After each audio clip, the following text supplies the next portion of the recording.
पुर्खाले सिर्जेको सम्पत्ति हाम्रो कला र संस्कृति। भक्तपुर नगरपालिकाको प्रस्तुति खोपसा भक्तपुर आवाज।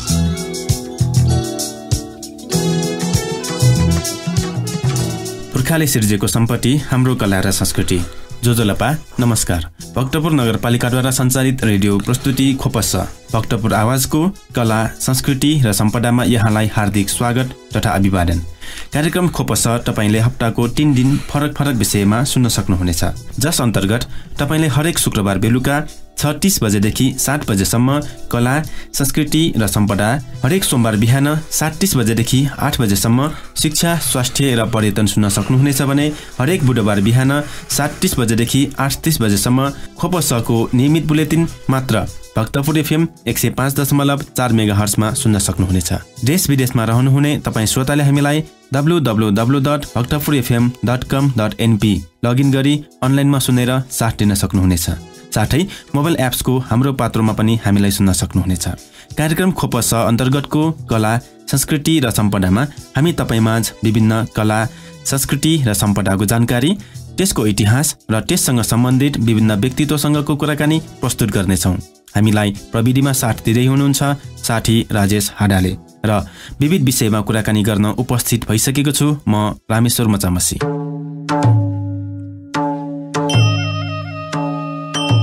श्रोता, ऐतिहासिक नगरी भक्तपुर कला संस्कृति र सम्पदाको धनी नगरको रूपमा चिनिने देशकै सानो जिल्ला भक्तपुर नाचगानको राजधानीको रूपमा पनि चिनिन्छ। यहाँका थुप्रै नाच, जात्रा, संस्कृति भक्तपुरलाई जात्रा संस्कृतिले भक्तपुरलाई विश्वमा चिनाएको छ। त्यसमा पनि कला संस्कृति र सम्पदा संरक्षणमा भक्तपुर नगरपालिकाले खेलेको भूमिकाले अझ चर्चा पाइरहेको छ र भोलि पनि पाइरहनेछ। सांस्कृतिक नगरी भक्तपुरमा चल्ने विभिन्न जात्राहरूमध्ये सबैभन्दा लामो जात्रा नवदुर्गाको जात्रा पनि एक हो। नवदुर्गा जात्रामा पनि गाँ लागेको जात्राको रौनकता र त्यसभित्रको रहस्य अझै रोचक पाइन्छ। श्रोता, आज हामी त्यसैसँग सम्बन्धित रहेर कुराकानी गर्नेछौँ। आज हामी विशेषतः वर्षको 8 महिनासम्म चल्ने नवदुर्गा जात्राको र त्यसभित्रको पनि गाँ लागेको जात्राको विषयमा कुराकानी गर्नेछौँ। आज हामीसँग गाँ लागेको जात्रा लगायत विविध विषयमा कुराकानी गर्न आज हाम्रो स्टुडियोमा हुनुहुन्छ नवदुर्गा देवगन जात्रा तथा मन्दिर व्यवस्थापन सङ्घका सल्लाहकार नारायणमान बनमाला। आउनुहोस् खोपसाको कला संस्कृति र सम्पदाको हाम्रो कार्यक्रममा उहाँलाई स्वागत गरौँ। हाम्रो खोपसाको कला संस्कृति र सम्पदाको कार्यक्रममा यहाँलाई स्वागत छ। धन्यवाद। हाम्रो भक्तपुर लगायत नेपालका विभिन्न क्षेत्रहरूमा चलाइने जुन नवदुर्गा जात्रा छ, र नवदुर्गा जात्राको भित्र पनि एउटा एकदम रमाइलो र रोचक एउटा जात्रा रहेको हामी देख्छौँ, गाँ लागेको जात्रा। र अहिलेको समयमा भक्तपुर नगरभित्र विभिन्न ठाउँहरूमा अहिले दैनिक जसो यो जात्रा पनि चलिरहेको हामीले देखिरहेका छौँ। र गाँ लागेको जात्राको विषयमा आज हामी कुराकानी गर्दैछौँ। र सबैभन्दा पहिले छोटकरीमा हाम्रो गाँ लागेको जात्राको परिचय अर्थात् यो भन्नाले के बुझिन्छ त्यो विषयमा आफ्नो धारणा राखिदिनुहोस्। पुनः धन्यवाद। यो हाम्रो जुन ऐतिहासिक नगरी भक्तपुरको जुन यो नवदुर्गा गणको चाहिँ गाँ लागेको जात्रामा भन्नुपर्दा हाम्रो यो मानव समाजमा आधारित यो संस्कृति पक्कै हो। यसले अब गाँ लागेको जात्रा भन्दाखेरि हरेक चाहिँ यो वर्षमा हामीले चाहिँ जुन विजयादशमीबाट हाम्रो जुन मुकुन्द हस्तान्तरण पश्चात जुन बाला चढेको 8 दिन पश्चात चाहिँ सर्वप्रथम हाम्रो चाहिँ यो गाँ लागेको जात्रा पशुपतिबाट सुरु हुन्छ। अनि त्यसले पशुपतिबाट हाम्रो काठमाडौँ पशुपतिबाट नै हाम्रो यो गाँ लागेको जात्रा किन गर्छ त? यो संस्कृति यो चाहिँ गाँ लागेको जात्रा यति मात्र नभइकन हाम्रो भक्तपुरमा मात्र चाहिँ अहिले निरन्तर रूपमा चाहिँ एकै स्थानमा चाहिँ हामीले चाहिँ माछा मार्ने अथवा गाँ लागेको जात्रा गर्छ। अनि यो गाँ लागेको जात्रा मैले चाहिँ अब जुन 42 सालदेखि चाहिँ यो देवगनको चाहिँ मैले पद ग्रहण गरेँ। साथसाथै यो गणेशबाट मैले उसमा चाहिँ ग्रहण गर्दाखेरि अब हरेक टोलमा चाहिँ उसमा जुन एक दिन हामी चाहिँ गाँ लागेको जात्रा भयो भनेर मानौँ चाहिँ आज चाहिँ गैटीमा चाहिँ अब जात्रा हुने गर्छ। आजबाट चाहिँ सबै त्यो गैरीको इलाका टोलमा चाहिँ भोलि गाँ लागेको जात्रा हुन्छ भने चाहिँ हामी देवगनहरू टोलमा घुम्छौँ। अनि साथसाथै त्यो भोलि चाहिँ बिहानैदेखि निरन्तरमा गाँ लागेको चाहिँ जात्रा हुन्छ भन्दाखेरि यो संस्कृतिले हरेक यो नगरमा यो टोलमा चाहिँ यो गाँ लागेको जात्राको सन्देश गाँ लागेको गर्छ भन्ने शिक्षाले मैले जहाँसम्म बुझेअनुसार यो संस्कृति गाँ लागेकोमा हरेक हाम्रो चाहिँ मानव समाजमा पारिवारिक भूमिका अनि चाहिँ जस्तै चाहिँ यो गालाको दिनमा चाहिँ कसरी चाहिँ यो चाहिँ पारिवारिक क्षेत्रमा कसरी चाहिँ रहनसहन हुन्छ अनि साथसाथै दाम्पत्य जीवनमा कसरी चाहिँ यो भूमिका हामी श्रीमान श्रीमती बिचमा चाहिँ कसरी चाहिँ यो उसमा परम्परा संस्कृति चल्छ त्यति मात्र नभइकन हरेक हाम्रो परिवारमा चेलीहरूको चाहिँ व्यथाहरू भयो सानो बालकहरूको चकचके स्वभाव अनि त्यति मात्र नभइकन हाम्रो नारी क्रोधहरू चाहिँ कसरी चाहिँ यो प्रस्तुत गरिरहेछ अनि चाहिँ उसमा चाहिँ हामी चाहिँ जीवनमा अब केही जन्म पश्चात चाहिँ हामी चाहिँ जीवित अथवा चाहिँ बाँच्नको निम्ति चाहिँ केही चाहिँ सिपहरू चाहिँ अथवा चाहिँ आयमूलक कार्यहरू चाहिँ गर्नुपर्ने चाहिँ यो शिक्षाहरू छ त्यति मात्र गर्न हरेक चाहिँ सहकार्यहरू चाहिँ यसले चाहिँ बाँडफाँड अनि त्यतिकै रूपमा चाहिँ शाकाहारी मांसाहारी रङ्गहरूको चाहिँ भूमिकाहरू भयो त्यो सबै चाहिँ जुन गालाकै दिनमा चाहिँ नवदुर्गाको उसमा टोली मात्र नभइकन 19 जना देवगणहरूको आफ्नो जिम्मेवारीका साथ चाहिँ यो परिवारमा कसरी रहनसहन हुने हो कसरी चाहिँ पीडाहरू भोग्नु पर्ने हो आफूलाई चाहिँ चित्त दुख्दा चाहिँ अब नारीहरूको चाहिँ क्रोधहरूको साथसाथै चेलीहरूलाई चाहिँ जुन चाहिँ यो चित्त दुखाउँदाखेरि कसरी चाहिँ चेलीहरूको विलाप गर्ने हो त्यो सबै चाहिँ गालाकै जात्राको दिनमै हामीले यो प्रस्तुत गरिरहेको गीतीको नाटक अथवा चाहिँ गीती नाटक गीतको बोलबाट अनि भाषाको तालमा पनि यो संस्कृतिहरू चाहिँ यो गालाकै जात्रा गरिन्छ त्यसले गर्दाखेरि हरेक यो निरन्तर रूपमा चाहिँ टोल घुम्ने एकै स्थानमा मात्र यो भक्तपुरमा मात्र चाहिँ गालाकै गर्छ भन्ने चाहिँ यो चाहिँ जात्रा गरिरहेको चाहिँ अनिवार्य रूपमा हरेक वर्ष निरन्तर रूपमा हरेक टोलमा चाहिँ यो चाहिँ उसमा चाहिँ यो संस्कृति गालाकै जात्रा गरिरहेको मैले चाहिँ बुझेँ जस्तो लाग्छ हजुर गालाकै जात्राको हाम्रो परिचय नै भनौँ यसलाई यो पछि हामीले के कुरा हामी जुन जिज्ञासाको रूपमा चाहिँ हामीले देखिरहेका छौँ भन्दाखेरि जुन ठाउँ ठाउँमा हुने गालाकेको जात्रा छ त्यस दिन बिहान सबैरैदेखि विभिन्न ठाउँहरूबाट अर्थात् त्यही ठाउँ त्यही टोल त्यही क्षेत्रका मात्र नभइकन त्यो क्षेत्रबाट अन्यत्र बसेर बसोबास गरे तापनि त्यहाँबाट पूजाहरू आउने गर्छन् र त्यस दिन अब गालाकेको जात्राको दिनमा विशेष त अब 19 जना भन्नुभयो 19 जना 19 जोर नै पूजा त आउनुपर्ने नै हुनुपर्छ अब त्यस क्रममा अब विशेष गरी बढी पुज्ने देवता कसलाई भनेर हामी चिन्छौँ र साथसाथै भक्तपुरको एउटा जुन यो लामो जात्राको रूपमा हामीले चिन्छौँ यसलाई नवदुर्गाको जात्रा त्यसभित्रको जुन गालाकेको जात्रा पनि छ भक्तपुर नगर बाहेक कुन कुन क्षेत्रमा पनि गालाकेको जात्रा गर्ने गर्छौँ त अब यसमा चाहिँ मैले चाहिँ अघि नै सामान्य राखेँ यो गालाकेको जात्रा यो हाम्रो भक्तपुरको लामो जात्रा नभएको हाम्रो नेपालकै चाहिँ लामो जात्रा भन्ने चाहिँ उसमा चाहिँ इतिहासमा रहेको जस्तो मलाई लाग्छ किनभने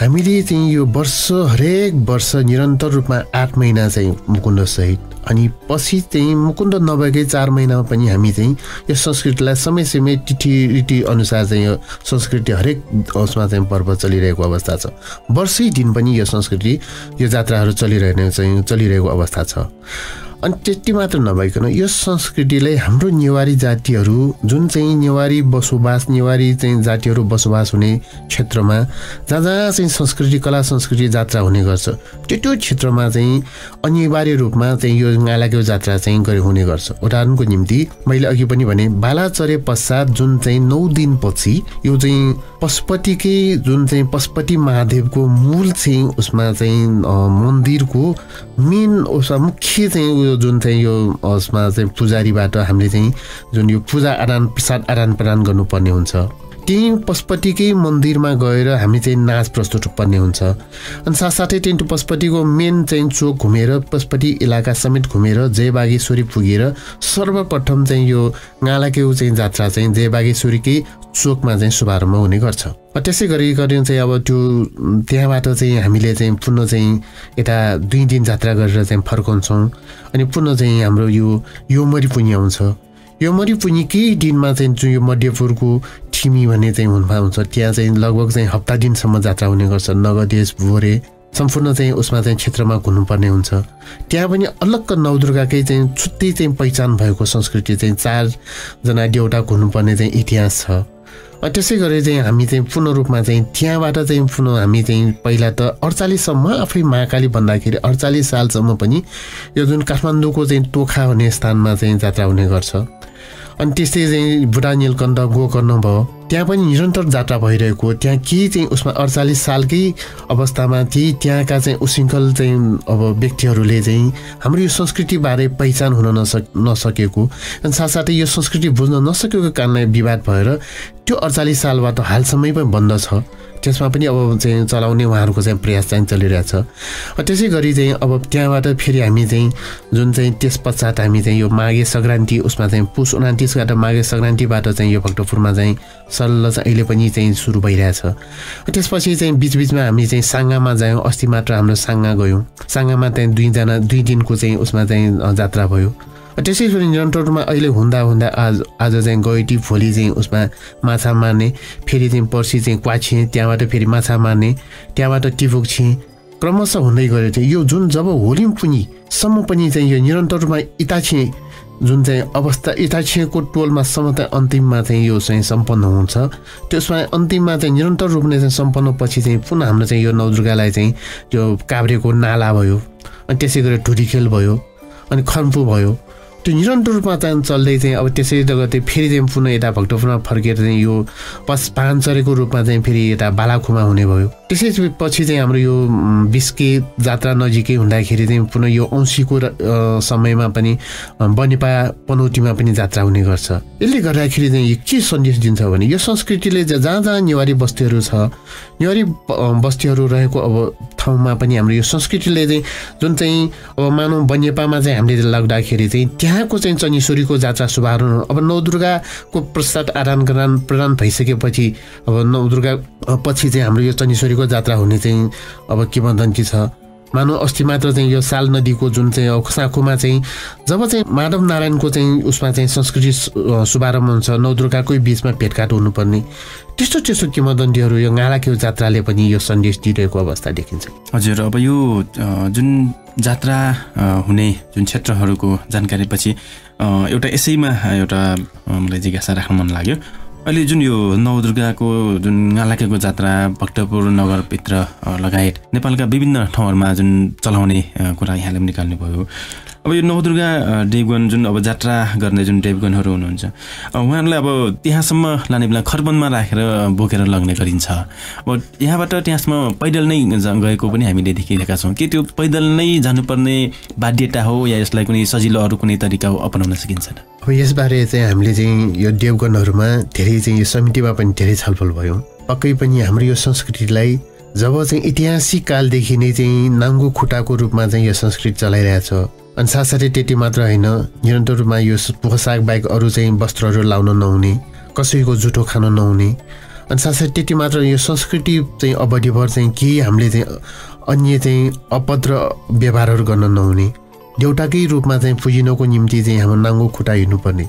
त्यति मात्र होइन, अहिले भर्खर हजुरले तपाईँ रामेश्वरजीले भन्नुभयो जस्तै अब यो संस्कृतिलाई चाहिँ हामी अघि पनि मैले जानकारी पशुपतिसम्म पनि जात्रा गर्दाखेरि, तोखासम्म जात्रा गर्दाखेरि पनि निरन्तर रूपमा चाहिँ अब बाजे बराजुकै ऐतिहासिक कालमा चाहिँ यो जुन चाहिँ नवदुर्गाको एक थरीमा मुकुन्द राख्छ, अर्को थरीमा चाहिँ खर्पनमा गरगहना राखेर 10 भारीको रूपमा निरन्तर रूपमा चाहिँ भक्तपुर यो त हाम्रो चाहिँ गैछे मन्दिरबाट नै चाहिँ उसमा चाहिँ शुभारम्भ गर्दै तोखासम्म, पशुपतिसम्म, थिमी भए थिमी, मध्यपुरसम्म अहिलेसम्म पनि निरन्तर रूपमा चाहिँ यो चाहिँ खर्पनमा बोकेर जात्रा गर्नुपर्ने, जात्रा गरेको पनि अवस्था छ।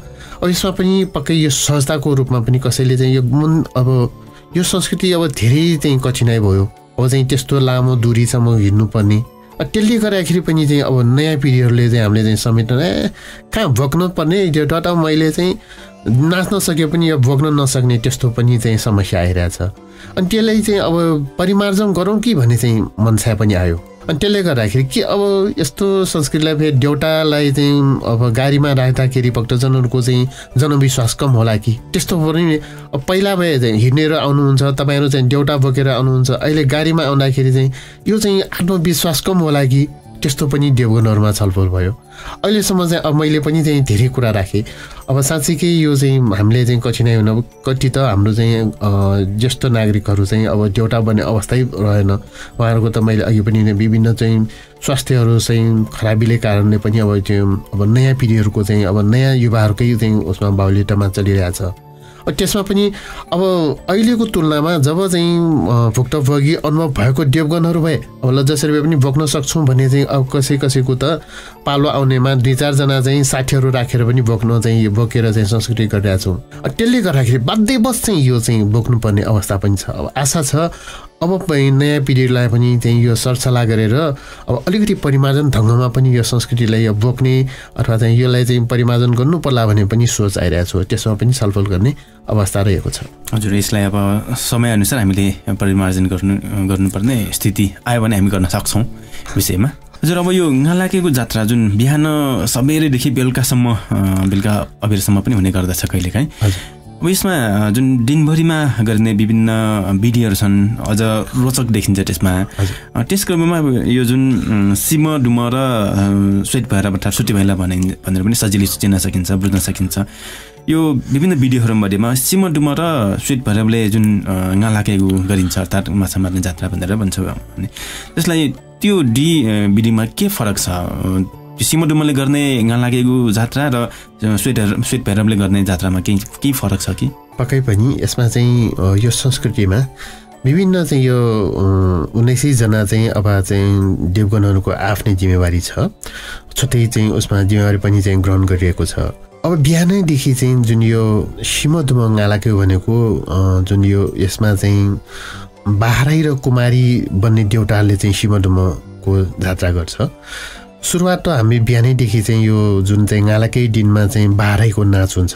अब रात्रि चाहिँ अब अघिल्लो दिनमा चाहिँ टोल घुम्छ, रात्रि चाहिँ नाच हुन्छ, पारिवारिक नाच सम्पूर्ण चाहिँ उसमा यो कुमारी तुल्याउदेखि चाहिँ रात्रि नाच, अब पारिवारिक चाहिँ कसरी चाहिँ सम्पूर्ण चाप्याखम हुन्छ त्यसले चाहिँ सम्पन्न गरी भोलि बिहान सबेरै चाहिँ उसमा चाहिँ अब समयअनुसार चाहिँ बाह्रैको नाच हुन्छ। त्यसको लगतै चाहिँ सिमडुम चाहिँ उसमा जुन चाहिँ बाह्रै र कुमारीले चाहिँ ग्रहण गरेर चाहिँ अब बाहिर चाहिँ उसमा चाहिँ सिमडुमको जात्रा शुभारम्भ हुन्छ। त्यसको के सन्देश छ भने सिमडुम त्यसको चाहिँ प्रतीक चाहिँ जुन चाहिँ यो भीमसेन र द्रौपदीको रूपमा चाहिँ अब दाम्पत्य जीवनमा कसरी चाहिँ यो शिक्षा दिइरहेको भने चाहिँ उसमा विषयलाई नै चाहिँ यो सिमडुम गालाकेको चाहिँ शुभारम्भ हुन्छ। त्यसमा के दिन्छ भने म आफै पनि अब म कुमारी पनि बन्यो, बाह्रै पनि बन्यो। त्यो भाषामा चाहिँ हाम्रो मानव समाजमा जब चाहिँ उसमा दाम्पत्य जीवनमा विभिन्न विषयगत रूपमा खटपटी हुने अनि चाहिँ अब श्रीमानले चाहिँ कमाएर ल्याउने, अब मानौँ चाहिँ उदाहरणको निम्ति त्यसमा माछा मारेर श्रीमानले ल्याउने, अनि श्रीमती चाहिँ सिमडुमले चाहिँ माछा मार्ने, अनि सिमले चाहिँ माछा खाने, आफू चाहिँ माछा मार्न नजाने, जुन श्रीमानले चाहिँ ल्याएको माछा चाहिँ चोरेर खाने, त्यस्तो उसमा चाहिँ भाषाको तालमा पनि छ। अनि साथसाथै चाहिँ उसमा चाहिँ त्यो रहनसहन चाहिँ यो पारिवारिकमा चाहिँ अब दाम्पत्य जीवनमा यस्तो चाहिँ विवादित हुने, ती दुईजनै बिच चाहिँ दाम्पत्यमा चाहिँ विवादै हुन्छ त्यसमा भाषाको तालमा। त्यो चाहिँ उसमा सिमडुमको गालाकेमा चाहिँ अब अलिकति चाहिँ अब सिमडुम भन्ने बित्तिकै सानो सानो बच्चा थान्छ, पक्कै होइन। त्यसमा चाहिँ अब सानो सानो बच्चाको रूपमा ग्रहण पनि अवस्था छ। अनि गालाके दिनमा चाहिँ यो बाह्रै र कुमारी चाहिँ छुट्टै छ। अनि त्यसले के दिन्छ भने हरेक टोलमा गएर ल अब चाहिँ यो हामी सिमडुम चाहिँ गालाके पनि सुरु हुनुभयो। अनि साथसाथै चाहिँ सुटी भैलोको जात्रा पनि चाहिँ शुभारम्भ हुने गर्छ भने चाहिँ अब देशना चाहिँ फुवाने हाम्रो चाहिँ भेटी चढाउने मानौँ चाहिँ अब पैसा चाहिँ माग्न जाने चाहिँ टोलमा घुम्ने पनि छ। अनि त्यसले गर्दाखेरि सिमडुम शुभारम्भ हुन्छ। त्यसको लगतै अब चाहिँ हाम्रो चाहिँ पुनः चाहिँ सिमडुमको जात्रा सम्पन्न पश्चात चाहिँ महाकालीको नाच हुन्छ। महाकालीले के शिक्षा दिन्छ त? जब महाकालीले चाहिँ सुरुमा शुभारम्भ गर्ने त्यो भाषैबाट के हुन्छ नै या यति चाहिँ दानवहरूले चाहिँ उसमा दुःख दिइरहेछ, अब महाकाली त्यत्तिकै चाहिँ शान्त भएर बसिरहेछ, हामी चाहिँ सहनै नसक्ने अवस्था भयो। अब त यो महाकालीले चाहिँ यो दानवहरूलाई चाहिँ अब नष्ट गर्ने, यो चाहिँ सखा पार्ने अवस्था भएन र भने चाहिँ जुन भाषैबाट चाहिँ महाकालीको नाच कमसेकम 1 घन्टादेखि चाहिँ 1.5 घन्टासम्म चाहिँ नाच हुन्छ। त्यसले त्यो नाचले चाहिँ अब बाजा बजाउनेले चाहिँ त्यो भाषा चाहिँ गीत प्रस्तुत गर्छ भने त्यो अभिनयले पनि चाहिँ यो जुन चाहिँ महाकालीको नाचले स्वर्गमा गए पनि त्यो महिषासुरलाई स्वर्गमा चाहिँ उसमा गएर लखेट्ने, पातालमा गए पनि पातालमा चाहिँ गएर लखेट्ने र वध गर्ने चाहिँ जुन चाहिँ सन्देश जुन यो नाचले प्रस्तुत गर्छ। अनि त्यही लगतै उसमा अब जब उसले महिषासुर चाहिँ वध गरिसकेपछि महाकालीले चाहिँ के अब चाहिँ मैले चाहिँ जुन यो दानवहरूलाई नाश गरेँ भनेर चाहिँ अथवा चाहिँ निर्मूल पारे भन्ने चाहिँ अवस्थामा गएर एउटा ठुलो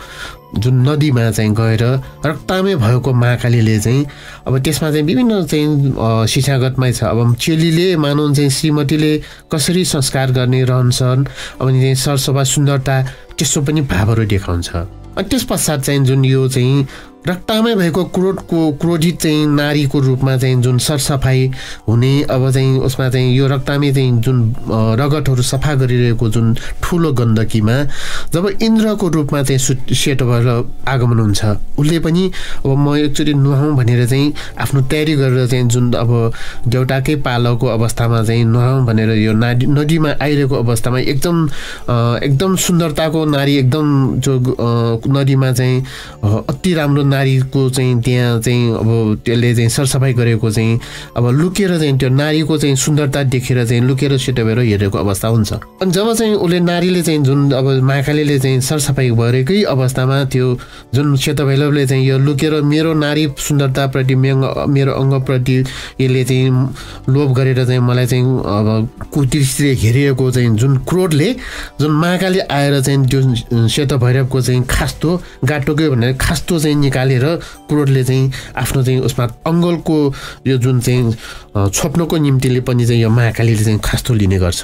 अनि त्यसले गर्दाखेरि चाहिँ उसमा सेतो भैरव चाहिँ झसङ्ग हुन्छ ल अब के भएको यो मैले चाहिँ यादै भएन यस्तो चाहिँ हाम्रो चमुना देवी भन्छ यो नारी महाकाली रहेछ मैले गल्ती गरेँ जस्तो लाग्यो मैले थाहा भएन भने उसले चाहिँ त्यही भाषाबाट चाहिँ यो जुन यो महिषासुरको वधबारे सम्पूर्ण भाषा गर्छ। अनि त्यसपछि चाहिँ उसले चाहिँ माफी माग्छ मैले अपराध गरेँ मैले नारीप्रति त्यस्तो चाहिँ अभद्र व्यवहार गरेँ होइन म पनि यस्तो नुहाउन आएको चाहिँ महाकाली भन्ने थाहा भएन भन्छ। अनि त्यसले गरे पनि मैले अब मेरो खास्तो लिनलाई डेस्ना चढाएपछि चाहिँ पक्कै सन्तोष हुन्छ भनेर चाहिँ त्यो डेस्ना चढाउन खोज्छ। अनि त्यो बेलामा नुहाउन आउने सेतो भैरवसँग चाहिँ लुगै नभएको सेतो भैरवसँग चाहिँ पैसा हुँदैन। पैसा नभएपछि चाहिँ भक्तजनहरूमा मैले चाहिँ एकदम चाहिँ मलाई यस्तो समस्या भयो त्यही कारणले चाहिँ मेरो चाहिँ खास्तो लिए यस्तो महाकालीले त्यो खास्तो लिनको लागि केही चाहिँ यहाँहरूको चन्दा सहयोग चाहियो भने चाहिँ देशना माग्छ। मागेपछि त्यही चाहिँ देशना लिएर हाम्रो चाहिँ जुन महाकालीलाई चाहिँ हे प्रभु म त्यो बिन्ती अब मैले चाहिँ महाकाली पनि चिन्न सकेन त्यही कारणले मेरो चाहिँ उसमा यो दक्षिणा ग्रहण गर्नुहोस् मेरो चाहिँ खास्तो दिनुहोस् भनेर चाहिँ बिन्ती गर्छ। तैपनि चाहिँ देशना मात्र लिन्छ अनि चाहिँ उसले खास्तो दिन मानेन। अनि नमानेपछि चाहिँ के हुन्छ भने फेरि पनि उसमा चाहिँ सेतो चाहिँ आश्चर्य हुन्छ अब के हुने त मेरो खास्तो त नदिने भयो क्रोधित छु। अनि त्यसले पनि पुनः चाहिँ फेरि चाहिँ त्यो उसमा भाषैबाट चाहिँ मैले चाहिँ एकदम चाहिँ यो गल्ती गरेँ के गर्ने भने यो महाकालीलाई मान्नलाई के हुन्छ कसरी गर्दाखेरि यो महाकाली सन्तोष हुन्छ भनेपछि उसले चाहिँ भाषैबाट के बुझ्छ भने ल अब चाहिँ मैले चाहिँ सुनेअनुसार यो महाकाली एकदम क्रोधित चाहिँ यसलाई चाहिँ हिंसा गरे पश्चात केही बाण चाहिँ बलिदिए पश्चात यो सन्तोष हुने चाहिँ किंवदन्ती रहेको हुनाले अब मैले सुनेअनुसार यो बाण चाहिँ दिएपछि यो सन्तोष हुन्छ त्यही आधारमा जुन चाहिँ यो पूर्व दिशामा जुन हामीले चाहिँ सूर्य ओडाउँदाखेरि कुकुल्याङ्कु भन्ने चाहिँ भाषा अथवा चाहिँ बोल्नेबाट चाहिँ यो वाहन चाहिँ चढाइसकेपछि जुन भालेको रूपमा कुखुराको भालेलाई चाहिँ यो चढाइसकेपछि मेरो खास्तो पक्कै दिन्छ भने त्यही चाहिँ पूर्ण रूपमा यो भाले चाहिँ लिएर मैले चाहिँ गल्ती गरेँ तपाईँको चाहिँ यो बाङ कासिबियौँ यो बाङ लिनुहोस् मेरो खास्तो चाहिँ दिनुहोस् भनेर चाहिँ भाषैबाट बोल्दा बोल्दा आखिरमा सन्तोष भएर चाहिँ उसले चाहिँ त्यो बाण लिएपछि चाहिँ त्यो खास्तो रिटर्न गर्ने गर्छ। अनि त्यसले चाहिँ उसमा महाकालीले चाहिँ त्यो बाङ चाहिँ अथवा चाहिँ भाले चाहिँ भोग लिइसकेपछि त्यो नारी क्रोध चाहिँ उसमा चाहिँ अब शान्त भएर जान्छ भन्ने किंवदन्ती छ। त्यसले गर्दा सेतो भैरवको चाहिँ त्यहाँबाट चाहिँ जब इन्द्रको रूपमा चाहिँ त्यो प्रतीक भएर जुन नुहाउँछु भनेर चाहिँ त्यहाँ यस्तो घटना महाकालीको चाहिँ त्यस्तो घटना भयो। त्यसपछि चाहिँ त्यो खास्तो लिइसकेपछि उसले चाहिँ नुहाउनु खोज्छ तर एउटा ठुलो चाहिँ उसमा गण्डकीमा चाहिँ उसमा चाहिँ मानौँ चाहिँ खोलामा चाहिँ माछा धेरै भएको हुन्छ। त्यो धेरै माछा भएको उसले लोभ यो माछा मार्न पाएछ पक्कै हुन्छ भन्ने चाहिँ सिंहदुमलाई चाहिँ गुहार माग्छ। त्यसले चाहिँ त्यो उसमा पानी चाहिँ फाल्ने काम चाहिँ कार्य गर्छ। त्यसै लगतै चाहिँ म सेली चाहिँ यो माछा मार्नेकै क्रममा म यहाँहरूलाई जानकारी गराउन लागिरहेको छु कि जब चाहिँ उसमा पानी फाल्न लाग्दाखेरि चाहिँ चकचके स्वभावले चाहिँ उल्टो पानी फालिदिन्छ अनि चाहिँ उसमा सेतो भएर रिसाएर र तिमीहरूले पर्दैन म आफै गर्छु भनेर चाहिँ उनीहरूलाई चाहिँ अब रिसाएर चाहिँ पन्छाएर चाहिँ आफै चाहिँ गालाकै सुरु गर्छ। त्यसमा के छ भने अब यो संस्कृतिले चाहिँ जुन आवावा गर्ने चाहिँ परम्परा चाहिँ जुन यो केटाकेटीहरू मानौँ चाहिँ आवावा गर्ने चाहिँ हाम्रो भक्तजनहरू चाहिँ माछाको प्रतीकमा हुन्छ। अनि त्यसले गर्दाखेरि माछाकै प्रतीकमा आवावा हुँदै चाहिँ त्यसमा चाहिँ माछा खाने त्यस्तो चाहिँ सानो बच्चालाई चाहिँ उसमा चाहिँ देखाएर खुवाउने अनि चाहिँ बच्चाहरूको चाहिँ श्राप दिने पेट दुखाउने अनि सरसफाइकै क्रममा चाहिँ जुन यो लुगा धुने गाईको त्यस्तो परम्पराले यो चाहिँ जुन गालाको चाहिँ अब सेतो भेलोको चाहिँ छुट्टै चाहिँ संस्कृति रहेको चाहिँ देखिन्छ। हजुर, एउटा रोचक नै कथाको रूपमा चाहिँ बताइदिनु भयो, यसको लागि धन्यवाद छ। एउटा अब राम्रो कथाको रूपमा यहाँले बताइदिनु भयो गालाको जात्राभित्रको जुन विधि लगायत। अब हामी झन्डै कार्यक्रमको अन्ततिर आइपुगेका छौँ। एउटा अन्तिममा एउटा प्रश्न यहाँलाई पनि राख्न चाहन्छु र यहाँले आफ्नो धारणा पनि राखिदिनु होला। संस्कृति जोगाउने जुन क्रममा भक्तपुर नगरपालिकाले खेलेको भूमिकालाई यहाँले कसरी हेर्नुभएको छ र अबका दिनमा भक्तपुर नगरपालिका कला संस्कृति र सम्पदा संरक्षणमा कसरी अगाडि जानुपर्छ होला जस्तो लाग्छ तपाईँलाई? पक्कै पनि हाम्रो यो भक्तपुर नगरको संस्कृति एकदम चाहिँ सराहनीय छ। यो चाहिँ भक्तपुर नगरपालिकाले मैले हाम्रो मेयर साहबलाई पनि केही जानकारी त हामीले चाहिँ दियौँ। यो संस्कृतिलाई हाम्रो चाहिँ यो संस्कृति भक्तपुरको धरोहर हो। यसलाई चाहिँ निरन्तर दीर्घकालीन रूपमा चलाउन विभिन्न चुनौतीहरू चाहिँ आइपरिरहेको छ। अब मानौँ चाहिँ यो आर्थिक क्षेत्रमा भयो, अनि साथसाथै चाहिँ यो देवनहरूको चाहिँ जुन चाहिँ स्वास्थ्य सम्बन्धी भयो, शिक्षा सम्बन्धी भयो, त्यसको लागि चाहिँ हामीले चाहिँ यो भक्तपुर नगरपालिकाले अति चाहिँ अब चाहिँ सहयोग गर्ने चाहिँ आवश्यक भएको छ। अब मानौँ चाहिँ एकै स्थानमा चाहिँ माछा मारिरहेको छ। अब अहिलेसम्म भक्तपुर नगरपालिकाले चाहिँ अब माछा मार्नको लागि चाहिँ केही अहिले चाहिँ स्रोतहरू चाहिँ पक्कै पाइरहेको चाहिँ देवनहरूको गुनासो छ। नगरपालिकाले केही हाम्रो संस्कृतिलाई चाहिँ केही सहयोगहरू पाइरहेको छैन भन्ने गुनासो छ। त्यसले गर्दाखेरि श्रद्धाको आधारमा चाहिँ कसैले अब मानौँ चाहिँ अब गालाको जात्रा गर्दाखेरि अब चाहिँ कतैसँग चाहिँ खास्तो चाहिने, मलाई खास्तो चाहियो, यहाँ जात्रा गर्नलाई खास्तो चाहिँ एउटा चाहियो, अनि कुखुराको फाले चाहियो, अनि त्यस्तै कलाबजीहरू चाहियो। त्यो मागी चाहिँ जात्रा गर्नुपर्ने बाध्यता थियो। कसैको ठाउँमा पनि श्रद्धाहरू पनि छ।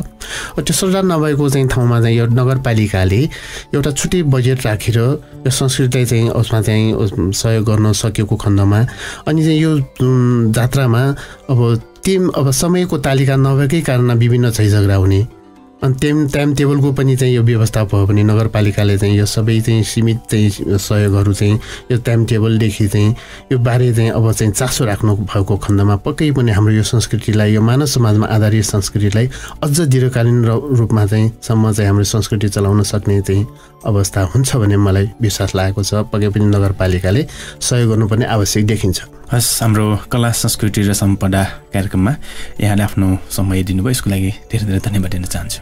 धन्यवाद। हाम्रो यो खोपस कला संस्कृति सम्पदाको विषयमा हाम्रो यो एकदम महत्त्वपूर्ण ऐतिहासिक नवदुर्गाको संस्कृतिबारे केही चाहिँ अब यो संस्कृतिको चाहिँ यो जात्राबारे चाहिँ केही अवसरहरू समय विषयहरू राख्न दिएको, यो संस्कृतिबारे चाहिँ अझ पनि यो जुन चाहिँ यो मिडियाहरू जुन चाहिँ यो चाहिँ बारे चाहिँ अब लेख रचनाहरू चाहिँ अझ चाहिँ यो प्रकाशित गर्न सकेको खण्डमा पक्कै पनि यो संस्कृतिबारे मानव समाज नयाँ पिँढीहरू नयाँ शिक्षाहरू चाहिँ विकास हुन्छ भन्ने लाग्छ। धेरै धेरै चाहिँ यो खोपसलाई धेरै धेरै धन्यवाद दिन चाहन्छु।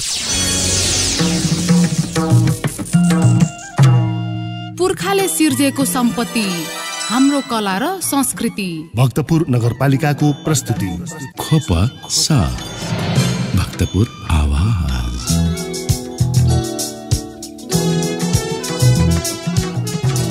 आदरणीय श्रोता, आजको कार्यक्रममा हामीले वर्षको 8 महिना चल्ने नवदुर्गा जात्रा भित्रको पनि गालाको जात्रा र त्यससँग सम्बन्धित विभिन्न विषयमा कुराकानी गर्यौँ। आजको कार्यक्रमको लागि आफ्नो अमूल्य समय दिनुभएकोमा नवदुर्गा देवगन जात्रा तथा मन्दिर व्यवस्थापन सङ्घका सल्लाहकार नारायणमान बनमालाज्यूलाई विशेष धन्यवाद दिन चाहन्छु। अर्को शुक्रबार हामी अर्कै विषय लिएर तपाईँमा उपस्थित हुने नै छौँ। भक्तपुर नगरपालिकाको रेडियो कार्यक्रम खोपस तपाईँले हप्ताको 3 दिन फरक फरक विषयमा सुन्न सक्नुहुनेछ, जस अन्तर्गत तपाईँले हरेक शुक्रबार बेलुका 6:30 बजेदेखि 7 बजेसम्म कला संस्कृति र सम्पदा, हरेक सोमबार बिहान 7:30 बजेदेखि 8 बजेसम्म शिक्षा स्वास्थ्य र पर्यटन सुन्न सक्नुहुनेछ भने हरेक बुधबार बिहान 7:30 बजेदेखि 8:30 बजेसम्म खोपसको नियमित बुलेटिन मात्र भक्तपुर FM 105.4 मेगाहर्जमा सुन्न सक्नुहुनेछ। कार्यक्रमबारे कुनै सल्लाह सुझाव र प्रतिक्रिया भए हामीलाई सम्पर्क गर्नुहोला। तबसम्मको लागि प्राविधिक मित्र राजेश हाडाका साथ सहकर्मी सुरेश कवाङ र निर्जला प्रजापतिका साथ म कार्यक्रम प्रस्तोता रामेश्वर मचामसी पनि बिदा चाहन्छु। भक्तपुर FM सुन्दै गर्नुहोला।